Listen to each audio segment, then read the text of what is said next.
Hello guys, പുതിയൊരു വീഡിയോയിലേക്ക് സ്വാഗതം. വളരെ വ്യത്യസ്തമായ എന്നൊക്കെ പറഞ്ഞാൽ കുറച്ച് ബോറായി പോകും. നിസ്സാരപ്പെട്ട ഒരു കാർ ചാർജർ ഉപയോഗിച്ച് ഒരു ചെറിയ പവർ ബാക്കപ്പ്.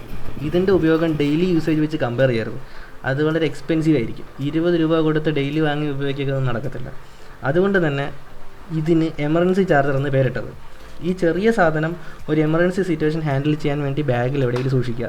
എവിടെയെങ്കിലും ദൂരെ യാത്ര പോകുമ്പോൾ ചാർജർ യൂസ് ചെയ്യാൻ കിട്ടാത്ത ഒരു സിറ്റുവേഷനൊക്കെ വരും. അതെനിക്കും ഒരുപാട് വന്നിട്ടുണ്ട്. എനിക്കിങ്ങനെ ഒരുപാട് പെട്ടുപോയ അവസ്ഥകളൊക്കെ ഉണ്ടായിട്ടുണ്ട്. അങ്ങനെ ഫോൺ സ്വിച്ച് ഓഫ് ആയി പോയി, ചാർജ് ചെയ്യാൻ ഒരു മാർഗ്ഗമില്ല. അങ്ങനെ വരുമ്പോൾ 20 രൂപ ചെലവിൽ ഒരു 9 വോൾട്ട് ബാറ്ററി തൊട്ടടുത്ത കടയിൽ നിന്ന് വാങ്ങാം. ഒറ്റവട്ടം ഫുൾ ചാർജ് ചെയ്യാൻ പറ്റും. അപ്പോൾ തോന്നും ഒരു പവർ ബാങ്ക് വാങ്ങി തീരാവുന്ന പ്രശ്നങ്ങളുള്ളൂ, ഇതിനെന്തിനാ ഇത്രയും വലുതാക്കിയൊക്കെ സംസാരിച്ച് ഇല്ലാത്ത പ്രശ്നങ്ങൾ ഉണ്ടാക്കുന്നത്. 1-2 പവർ ബാങ്കൊക്കെ ഉള്ള ആളാണ് ഞാനും. പക്ഷേ സമയത്തൊരു സാധനവും ഉപകരിക്കത്തില്ല.